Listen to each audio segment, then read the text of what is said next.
पर्दे में रहने दो, पर्दा ना उठाओ, पर्दा जो उठ गया तो भेद खुल जाएगा। मगर क्या ही किया जाए, जब अमृतकाल के भीतर तमाम संस्थाएं खुद ही अपना पर्दा उठा उठा के भीतर का सच पूरी बेशर्मी और बेहयाई के साथ दिखाने लगे। लोगों को जब कानून, संविधान और लोकतंत्र की चिंता होती है तो वो उनका उल्लंघन चोरी छिपे करते हैं। लेकिन अमृतकाल में स्थिति ऐसी हो गई है कि न सिर्फ राजनीतिक पदों पर बैठे लोग बल्कि तमाम संवैधानिक संस्थाएं भी खुला खेल फरुक्काबादी खेल रही हैं। यानी अब ये लोग निष्पक्ष होने का ढोंग तक नहीं करते, निष्पक्ष होने का दिखावा भी नहीं करते। अब सरेआम ये दिखाया जा रहा है कि देखो हम पक्षपाती हैं, हम किसी के इशारे पर किसी के लिए काम करते हैं, हम लोकतंत्र, संविधान और कानून सबकी धज्जियां उड़ा देंगे, सबकी छाती पे चढ़ के तांडव करेंगे। पिछले 3-4 दिनों के भीतर राज्यसभा चुनाव को लेकर भारतीय जनता पार्टी के सिस्टम, चुनाव आयोग और आज सुप्रीम कोर्ट से जो निकला है वो सब कहीं ना कहीं कथित रूप से यही दर्शाता है कि अब पूरी व्यवस्था खुला खेल फरुक्काबादी हो चुकी है। कांग्रेस की राज्यसभा उम्मीदवार का पर्चा कैसे खारिज हुआ, चुनाव आयोग के अधिकारियों ने क्या किया और कैसे बेहयाई दिखाई, और अब सुप्रीम कोर्ट ने क्या कहा है, इन सब पर तो बात करेंगे। इसी बीच खबर आई है कि पश्चिम बंगाल में एक नया खेला हो गया है। आप कहेंगे कि खेला तो 4 तारीख से हो रहा है, लगातार चल रहा है टीएमसी तोड़ने का, लेकिन आज जो खेला हुआ है वो बहुत बड़े खेला का प्रमाण दिखा रहा है। जी हाँ, एक सरकारी बिल्डिंग में आग लगी और 4,000 ईवीएम जल के राख हो गई। यानी जिस वक्त में पश्चिम बंगाल के चुनाव को लेकर हजारों सवाल तैर रहे हैं, उसी वक्त 4,000 से ज्यादा ईवीएम जलकर खाक हो जाती है। सवाल है कि जल गई या जला दी गई, और तो और इसके पीछे भयंकर साजिश की बात खुद भाजपाई सत्ता के लोग भी कह रहे हैं। सवाल है कि क्या ये चुनावी चोरी छिपाने का कोई षड्यंत्र है। इन दोनों ही मामलों पर एकदम तगड़ी वाली चर्चा करेंगे। और कांग्रेस ने कितने गंभीर सवाल उठाए हैं, देश कितने संकट में है लोकतांत्रिक रूप से, इन सबको एकदम टकटकी लगाकर सुनिएगा। पहली बार है तो चैनल को सब्सक्राइब करके घंटी बजा दीजिए टन से। हर वीडियो को लाइक और शेयर करना आपकी जिम्मेदारी है। इसके अलावा आप जानते हैं कि हम किसी धन्ना सेठ या राजनीतिक दल के नाम पर चलते नहीं, तभी खुलकर उन मुद्दों पर बात हो पाती है जिन्हें छुपाने के लिए गोदी मीडिया को पैदा किया गया है। हमारा काम पसंद आता हो तो इस QR कोड या अपने मोबाइल नंबर का प्रयोग करते हुए जो भी हो सके आर्थिक सहयोग भेजने का प्रयास जरूर करें। बहुत बहुत धन्यवाद। किसी भी व्यवस्था के भीतर पूरे तरीके से चोरी चकारी रोकना लगभग असंभव होता है। हाँ, चोरी और गड़बड़ी की मात्रा काफी हद तक कम की जा सकती है, न के बराबर किया जा सकता है, परंतु चोरी छिपे थोड़ी थोड़ी गड़बड़ी चलती रहती है। लेकिन सोचिए, जब सरेआम डंके की चोट पर जनता की छाती पे चढ़ के संविधान को कुचल के लोकतंत्र की ऐसी तैसी की जाए, तो क्या ये सीधे 140 करोड़ की आबादी को ललकारने और दुत्कारने जैसा नहीं है। और एक बात हमेशा याद रखिए, मैंने बार बार याद दिलाया, चोरी करके चुनाव जीतने वाले कभी भी आपके लिए काम नहीं करेंगे। वो आपसे बदला लेंगे, आपकी जिम्मेदारी नहीं लेंगे, आपके प्रति उनकी कोई जवाबदेही नहीं होगी, क्योंकि उन्हें आपसे कुछ लेना नहीं। कहा जाता है ना कि ताली दोनों हाथ से बजती है, और जो एक हाथ से बजती है वो होता है थप्पड़ यानी तमाचा। वही थप्पड़, वही तमाचा जो भाजपा का गुजराती सिस्टम लगातार देश की जनता के गाल पर और भारत माता के चेहरे पर मार रहा है। पिछले दिनों हमने देखा था कि किस तरीके से मध्य प्रदेश में कांग्रेस की राज्यसभा उम्मीदवार मीनाक्षी नटराजन का नॉमिनेशन रिटर्निंग अफसर ने खारिज कर दिया। कह दिया गया कि फॉर्म 26 एफिडेविट में तेलंगाना की एक कोर्ट की प्राइवेट नोटिस की जानकारी नहीं दी गई, जबकि कानूनी जानकारों का कहना है कि उस नोटिस का कोई अर्थ ही नहीं है, वो कोई FIR या मुकदमा नहीं है, ये सिर्फ बहानेबाजी है कांग्रेस के उम्मीदवार को चुनाव से बाहर करने की। कांग्रेस ने साफ साफ कहा कि यह कोई क्रिमिनल केस नहीं था जिसमें चार्ज फ्रेम हुआ हो। तर्क दिया गया कि रिप्रेजेंटेशन ऑफ पीपल एक्ट की सेक्शन 33A के तहत डिस्क्लोजर तभी जरूरी है जब क्रिमिनल केस में कोर्ट ने चार्जेस फ्रेम कर दिए हों। कांग्रेस के तमाम नेताओं ने इलेक्शन कमीशन से संपर्क किया, शिकायत रखी, उसके लिए कितना जद्दोजहद करना पड़ा, रात में धरने पर बैठना पड़ा, इन लोगों ने क्या क्या किया, कितना हल्ला किया, तब जाके शिकायत रख पाए, हम सब ने देखा। लेकिन जरा सोचिए कि इस देश का चुनाव आयोग किस कदर पक्षपाती हो चुका है। शिकायत किए हुए लगभग 2 दिन गुजर गए, 50 घंटे हो गए, अब तक चुनाव आयोग ने कोई जवाब नहीं दिया था, कुछ भी नहीं कहा। शायद चुनाव आयोग इंतजार कर रहा था कि मना करने वाला काम खाली हम ही काहे करें। ज्ञानेश कुमार ने सोचा होगा कि पूरी बदनामी हम ही काहे लें, और लोग तो हैं हलवा पूड़ी खाने वाले, वो भी कुछ संभाले। और सोचिए कि चुनावी चोरी के आरोप लग रहे थे, चुनाव आयोग से शिकायत हुई, मामला सुप्रीम कोर्ट पहुंचा, अभी सुनवाई हुई भी नहीं, इधर चुनाव आयोग ने भाजपा के उम्मीदवार को निर्विरोध घोषित कर दिया। जिस तरीके से यह पूरा सिस्टम किया गया है, बात साफ है कि चुनाव आयोग और भारतीय जनता पार्टी तथा हलवा पूड़ी वाला गैंग मिलकर भारतीय लोकतंत्र को लूट रहा है। सुप्रीम कोर्ट की बेंच, जिसमें जस्टिस प्रशांत कुमार मिश्रा और जस्टिस AS चंद्रकर थे, इन्होंने कांग्रेस की महिला उम्मीदवार के रिट पिटीशन को नॉन मेंटेनेबल मानते हुए खारिज कर दिया और कह दिया कि आप इलेक्शन पिटीशन दाखिल करिए, हम नहीं सुनेंगे। मीनाक्षी नटराजन के वकील अभिषेक मनु सिंघवी ने तर्क दिया कि चुनाव आयोग के रिटर्निंग अफसर ने बहुत ही खतरनाक और एक तरफा फैसला किया है। यह गंभीर अन्याय हुआ है, क्योंकि सेक्शन 33A के तहत सिर्फ क्रिमिनल केसेस की जानकारी देनी होती है जिसमें ट्रायल कोर्ट ने चार्ज फ्रेम कर दिए हों, लेकिन यहां केवल नोटिस मिला था, कॉग्निजेंस भी नहीं हुआ था, चार्ज फ्रेम होना तो बहुत दूर की बात है। इस प्राइवेट कंप्लेंट में असल आरोप किसी और व्यक्ति पर मोलेस्टेशन का लगा था। कांग्रेस की जो उम्मीदवार है वो तो चौथे नंबर की एक्यूज्ड है, इस आरोप में बनाई गई है और कहा गया था कि इन्होंने तेलंगाना कांग्रेस इंचार्ज रहते हुए कोई कार्रवाई नहीं की। यह घटना कथित रूप से 2022 की थी, जबकि नटराजन 2025 में तेलंगाना इंचार्ज बनी। एडवोकेट सिंघवी ने कहा कि यह सीधे सीधे चुनाव लड़ने का अधिकार छीनने जैसा है। यह मामला सिर्फ जीतने का हारने का नहीं है, बल्कि इलेक्शन में पार्टिसिपेट करने के राइट का उल्लंघन है। अगर रिटर्निंग अफसर किसी उम्मीदवार को चुनाव लड़ने से बाहर कर दे तो लेवल प्लेइंग फील्ड खत्म हो जाती है। उधर विरोधी पक्ष की तरफ से अधिवक्ता मुकुल रोहतगी ने कहा कि चुनाव लड़ना फंडामेंटल राइट नहीं है, बल्कि यह स्टैट्यूटरी राइट है। इसलिए आर्टिकल 32 के तहत सुप्रीम कोर्ट में रिट पिटीशन नहीं लगाई जा सकती, क्योंकि आर्टिकल 329 चुनाव प्रक्रिया में कोर्ट इंटरफेरेंस को रोकता है। ऐसे मामलों का सही रास्ता इलेक्शन पिटीशन है। तो कुल मिलाकर सुप्रीम कोर्ट ने कह दिया कि अब आप जाइए मध्य प्रदेश हाई कोर्ट में, वहां इलेक्शन पिटीशन लगाइए। बाकी इलेक्शन पिटीशन का क्या होता है वो तो आप सबको पता ही है। सवाल यह है कि अगर सुप्रीम कोर्ट ने याचिका खारिज कर ही दी तो क्या साथ ही साथ इस मामले की गंभीरता को देखते हुए यह नहीं कहना चाहिए था कि अगर इलेक्शन पिटीशन कांग्रेस उम्मीदवार लेकर जाती हैं तो कुछ दिनों के भीतर उस पर सुनवाई हो और तत्काल सुनवाई करके फैसला किया जाए? लेकिन नहीं कहा गया, क्योंकि पूरा टारगेट कुछ और है। अभी हाल ही में मद्रास हाईकोर्ट ने साफ तौर पर कहा था इलेक्शन पिटीशन के मामले में इस देश की सुप्रीम कोर्ट जितना देरी कर रही है वो सीधे सीधे लोकतंत्र और संविधान के लिए ठीक नहीं है।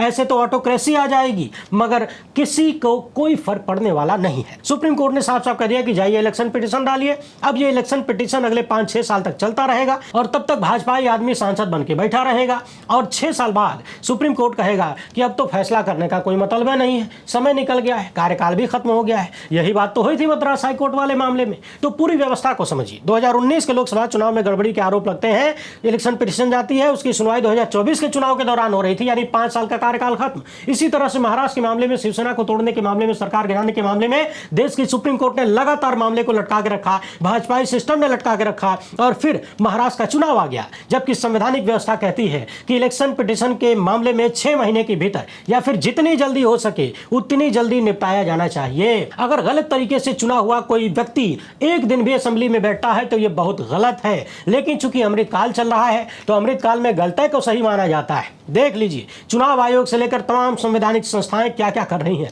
किस तरीके से कर रही हैं और इन सब का लाभ किसे मिल रहा है, हानि किसे हो रही है। इस पूरे मामले पर कांग्रेस ने कितने सारे सवाल उठाए, क्या क्या बातें कही, उन सबको आपको सुनाएंगे। टकटकी लगाकर सुनिएगा। मगर उससे पहले पश्चिम बंगाल का यह कांड देख लीजिए। अभी हाल ही में हमने आपको ऑल्ट न्यूज की रिपोर्ट दिखाया था, जिसमें पता चला कि 88% मुस्लिम वोटर वाले इलाके में भाजपा को 97% वोट मिले। राजरहाट न्यू टाउन चुनाव क्षेत्र में बूथ नंबर 164 पर, इस बूथ पर कुल 656 वोट पड़े थे और 637 वोट बीजेपी को मिल गया केवल। टीएमसी को मात्र 5 वोट मिले, सीपीआईएम को केवल 1। और इसके ठीक बगल वाले बूथ पर, वो भी मुस्लिम बहुल था, 165 नंबर, वहां पर भाजपा को मात्र 32 वोट मिले, टीएमसी को 290 और सीपीएम को 299। यानी एक ही क्षेत्र के 2 बूथों पर, दोनों मुस्लिम बहुल क्षेत्र वाले बूथ पर इतना बड़ा अंतर। और सबसे महत्वपूर्ण बात यह है कि काउंटिंग सिर्फ 17 राउंड की होनी थी, लेकिन अंत में 18वां राउंड जबरी जोड़ दिया गया। किसने रिकाउंटिंग की डिमांड किया, किसने जुड़वाया, किसी को पता नहीं। और इसी बूथ नंबर 164 को 18वें राउंड में लिया गया, जिसके बाद बीजेपी चुनाव जीत गई। 17वें राउंड तक टीएमसी के उम्मीदवार आगे थे। कथित रूप से जबरदस्ती 18वां राउंड जोड़ा गया। न जाने कौन सी मशीन खुलती है जिसमें अभूतपूर्व तरीके से, असंगत तरीके से खाली भाजपा को वोट मिलता है, बाकियों का वोट गायब हो जाता है और भाजपा जीत जाती है 316 वोट से। अब इसी बूथ पर मौजूद तमाम लोगों ने कहा कि हमारे अपने परिवार के 8-8 लोग थे जिन्होंने सीपीआईएम को वोट दिया था, लेकिन उनका वोट कहां चला गया, खाली 1 वोट दिखाया जा रहा है। आप सोचिए कि किस हद की कथित चुनावी चोरी पश्चिम बंगाल में हुई है। और इसके बाद ये वाली खबर देखिए, कोलकाता के अलीपुर इलाके में साउथ 24 परगना जिले की एक सरकारी प्रशासनिक बिल्डिंग में भयंकर आग लगी। इस बिल्डिंग में सरकारी दफ्तरों के साथ साथ लगभग 4000 ईवीएम रखी गई थी, ईवीएम, और सब की सब जल के राख हो गई। 10 जून 2026 को यहां आग लगी सुबह करीब 10 बजे और पूरी बिल्डिंग जल गई। 9-10 मंजिला ये बिल्डिंग थी और यहां 4000 से ज्यादा ईवीएम रखी गई थी। कांग्रेस ने लिखा है कि पश्चिम बंगाल की एक सरकारी बिल्डिंग में आग लगी, 4000 ईवीएम जल गई। इन ईवीएम का इस्तेमाल हाल ही में हुए विधानसभा चुनाव में किया गया था। यह घटना संशय पैदा करती है। सरकार और चुनाव आयोग को साफ करना चाहिए कि आग कैसे लगी और 9वीं-10वीं मंजिल तक कैसे पहुंच गई। सबसे महत्वपूर्ण बात यह है कि शुरुआती रिपोर्ट्स में यहां पर किसी भी जनहानि की बात सामने नहीं आई है, यानी व्यक्तियों को कोई नुकसान नहीं हुआ है, खाली ईवीएम जली है। जाहिर सी बात है और भी कुछ जला होगा, बहुत कुछ जला होगा, लेकिन ईवीएम नहीं बची है। अब तमाम तरीके की जांच और फोरेंसिक की बात हो रही है, लेकिन जल जाने के बाद कोई भी फोरेंसिक क्या ही कर लेगा, वो भी अमृतकाल में। इस मामले में चौतरफा साजिश की बात हो रही है। आरोप लग रहा है कि कथित रूप से इन मशीनों में वोट चोरी का खेला किया गया था और सबूत मिटाने के लिए कथित रूप से सिस्टम के तहत इसमें आग लगाई गई है। लोग लिख रहे हैं कि सबूत नष्ट करने के लिए यह सारी साजिश रची गई है। बाकी देखते जाइए, जब खुलेआम राज्यसभा की सीट हड़प जा सकती है तो अमृत काल में क्या क्या नहीं हो सकता। सुनिए इस मामले में कांग्रेस ने क्या कुछ कहा है। आज बहुत देश की राजनीति में महत्वपूर्ण, देश के लोकतंत्र को कलंकित करने वाला काले अध्याय के राजनीतिक घटनाक्रम में आप सबको हमने यहाँ आमंत्रित किया है। आप लोगों ने सर्वविदित है कि भारतीय राजनीति में पहला केस, पहली ऐसी घटना देश की आज़ादी के बाद जिसमें राज्यसभा का नामांकन निरस्त करना, ये देश में जो चर्चा का विषय है, आम जन के जनमानस में बैठी हुई भावना है कि इस देश में अब लोकतंत्र बचेगा या ऑटोक्रेसी की ओर देश जा रहा है, तानाशाही की ओर देश जा रहा है। उस घटना की एक महत्वपूर्ण घटना है, उस पूरा सोच और विचार की एक बहुत महत्वपूर्ण घटना है। मध्य प्रदेश के संदर्भ में आज सिर्फ कमलनाथ जी एक एमएलए हमारे यहाँ, वो उपस्थित नहीं है, बाकी 61 के 61 एमएलए यहाँ पर उपस्थित हैं। हमें 58 एमएलए की आवश्यकता थी। भारतीय जनता पार्टी ने नैरेटिव सेट किया, 10 विधायक कम होने के बाद भी, और जो निर्दलीय भी इसमें, वो भी हमारे ही संग थे, जो दूसरी पार्टी 1-2 है वो भी हमारे साथ थी। मूल भावना ये है कि हमारे विधायकों की एकजुटता और जिस उत्साह और एग्रेशन से पूरा घटनाक्रम राज्यसभा का चला, उससे भयभीत हो गए नरेंद्र मोदी, भयभीत हो गए मध्य प्रदेश की भारतीय जनता पार्टी का पूरा नेतृत्व, और अंतोगत्वा उन्होंने वो क्राइम कर दिया, वो अपराध कर दिया जो सरपंच के चुनाव में, जनपद के चुनाव में, गांव-गांव, गली-गली, इस तरीके के छोटे चुनाव में जो घटनाक्रम होते रहते हैं, उस तरीके का सबसे उच्च सदन में राज्यसभा का नामांकन निरस्त करना। जो सारे मामले की जड़ है वो फॉर्म उछल गया है, फॉर्म 26 है।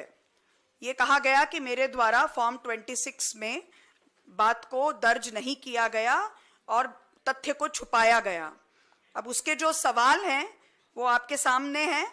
राजनीतिक दल का ब्यौरा देना है, मतदाता सूची में जो उम्मीदवार का क्रमांक है वो ब्यौरा देना है, उम्मीदवार का फोन नंबर और जो भी उसकी आइडेंटिटी है, ईमेल अकाउंट है, वो उसकी जानकारी देनी है, पैन और आयकर के रिटर्न के बारे में विवरण देना है, संपत्ति और अन्य चीजों के बारे में विवरण देना है। लेकिन मोस्ट इंपॉर्टेंट बात जिस पर यह सारी बात शुरू हुई वो ये है कि अगर कोई लंबित आपराधिक मामला है तो उसकी जानकारी देनी है, और अगर कोई दंडनीय अपराध में दोषी ठहराए गए हैं तो उसकी जानकारी देनी है। जाहिर है कि इन सब चीजों पर मैंने लिखा कि ये मुझ पर लागू नहीं है, क्योंकि मुझ पर एक लीगल नोटिस है। वो लीगल नोटिस की पूरी कानूनी जानकारी मैंने मेरे ईसीआई को जो मेमोरेंडम दिया उसमें रखा। तो अब इसको दर्ज करने के लिए कॉलम कहाँ था, ये क्लैरिटी होनी चाहिए। फॉर्म 26 में ऐसा कोई कॉलम नहीं है जिसमें लिखा जाए कि रैंडम कोई प्राइवेट कंप्लेंट के भी बारे में सूचना दीजिए। अगर वो ऐसा कोई कॉलम होता तो हम ये सूचना जरूर देते। रिटर्निंग ऑफिसर का रवैया क्या था?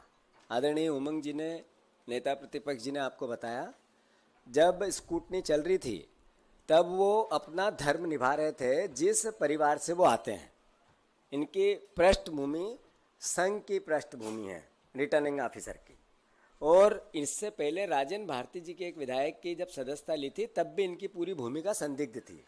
कल जब नया तीनों निर्विरोध निर्वाचित राज्यसभा के सांसद किए, 9 बजे से 8:30 बजे वो ऑफिस पहुंचकर अपने काम पे लग गए थे। यानी जो रिटर्निंग ऑफिसर है उसने जितना बड़ा क्राइम किया, ये देश के इतिहास के लोकतांत्रिक व्यवस्था में काला धब्बा है। उमंग जी ने इस भावना को आप सबके सामने व्यक्त किया। दूसरा, हमने रात को, उसी रात को सारे विधायक केंद्रीय निर्वाचन का भोपाल कार्यालय पे हमारी आपत्ति दर्ज कराने गए। 6 घंटे तक हम सोते रहे, वहीं पे वीडियो विजुअल आए। सुबह उन्होंने कहा कि आप सुबह, हम आपसे 11 बजे मिलेंगे। इसी समय वेणुगोपाल जी के नेतृत्व में यहाँ प्रतिनिधिमंडल गया, मीनाक्षी जी भी उसमें थी। वहाँ भी जो आवेदन, जो हमने तथ्य रखे, उस पर कोई किसी प्रकार का वापस रिपीट हमें कोई संज्ञान नहीं लिया गया, ना हमें कोई निर्देश दिया गया, ना कोई किसी प्रकार की कार्रवाई की। या तो रिजेक्ट करते या सिलेक्ट करते या उसको एक्सेप्ट करते, दोनों नहीं किया गया। ये पूरा रवैया क्या है? ये पूरा रवैया है कि लोकतंत्र को मोदी ने मार दिया।